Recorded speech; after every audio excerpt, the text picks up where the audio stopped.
UP की जंग जीतने के लिए कांग्रेस पूरी तरह से तैयारी में जुट गई है। पार्टी ने 2 दिन पहले ही राज बब्बर को प्रदेश का नया अध्यक्ष बनाया, तो वहीं अब दिल्ली की पूर्व सीएम शीला दीक्षित को सीएम उम्मीदवार के तौर पर पेश कर दिया है। इसके साथ ही गांधी परिवार की बेटी प्रियंका गांधी के नाम पर विराम लग गया। अब तक ये अटकलें लगाई जा रही थी कि प्रियंका गांधी भी सूबे में कांग्रेस का चेहरा हो सकती थी। पिछले 26 सालों में कांग्रेस यूपी में सरकार नहीं बना पाई है। आखिरी बार कांग्रेस 1989 में यूपी की सत्ता में आई थी। कांग्रेस ने इस बार राज बब्बर और शीला की जोड़ी के सहारे कांग्रेस को जिताने की बिसात बिछाई है। महाराष्ट्र में असदुद्दीन ओवैसी को बड़ा झटका लगा है। इलेक्शन कमीशन ने ओवैसी की पार्टी AIMIM के स्थानीय निकाय चुनाव लड़ने पर रोक लगा दी है। साथ ही महाराष्ट्र में राजनीतिक दल के रूप में कराए गए रजिस्ट्रेशन को भी रद्द कर दिया है।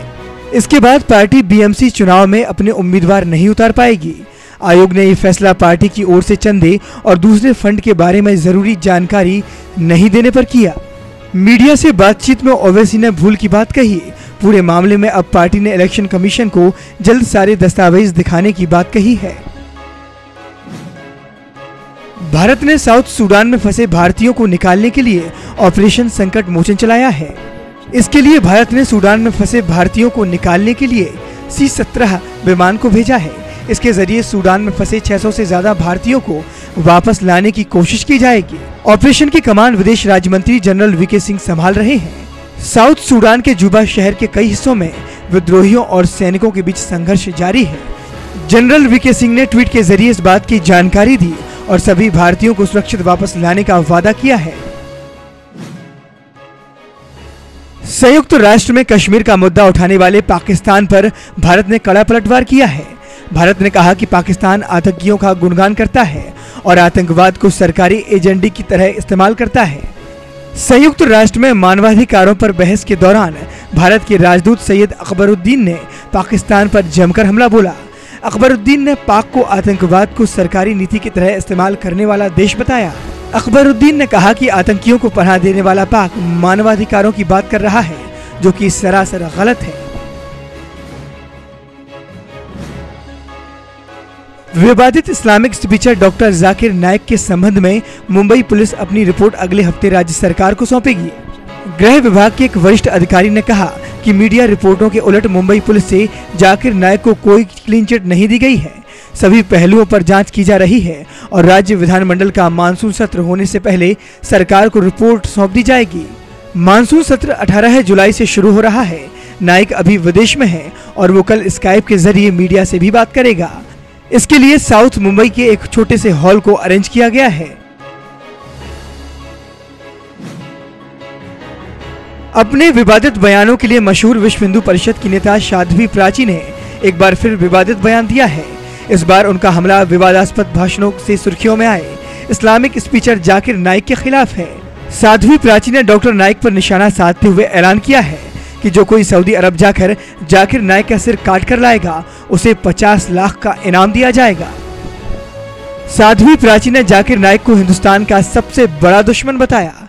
साध्वी प्राची ने कहा कि धर्मगुरु बनकर जाकिर आतंकवाद की पौध तैयार कर रहा है, उसके खिलाफ सख्त कार्रवाई होनी चाहिए। बिहार लोक सेवा आयोग ने अपने परीक्षा पैटर्न में बड़ा बदलाव किया है। बिहार में सिविल सेवा परीक्षाएं अब संघ लोक सेवा आयोग UPSC के तर्ज पर होंगी। UPSC के परीक्षा पैटर्न में बदलाव पर राज्य कैबिनेट ने मंगलवार को मुहर लगाई। बदले हुए पैटर्न के मुताबिक अब मुख्य परीक्षा में सामान्य अध्ययन के 300 नंबर के 2 पेपर होंगे, जबकि एक ही वैकल्पिक विषय का चयन करना होगा जो 300 नंबर का होगा। इंटरव्यू 120 नंबर का रखा गया है, यानी अब BPSC की मेन परीक्षा 1020 नंबर की होगी।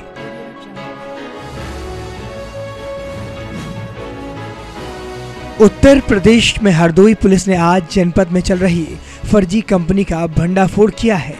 कंपनी ने फर्जी ऑफिस खोलकर ठेकेदारों से टेंडर के नाम पर 22 लाख रुपए हड़पे। मामला कोतवाली शहर इलाके के आशानगर का है, जहां राम नरेश शुक्ला नाम के शख्स ने nuclear power corporation of India के नाम से एक फर्जी दफ्तर खोला और उसके बाद विज्ञापन देकर न्यूक्लियर पावर की पाइपलाइन बिछाए जाने के लिए टेंडर जारी कर दिया, जिसका एस्टीमेट करीब 1250 करोड़ रुपए था। टेंडर के आधार पर 10 ठेकेदारों ने 19 टेंडर की प्रति खरीदी थी, जिसमें हर फॉर्म की कीमत करीब 53,000 रुपए थी। आरोपियों ने ठेकेदारों से टेंडर फॉर्म और सिक्योरिटी के नाम पर लगभग 22 लाख रुपए ऐंठ लिए।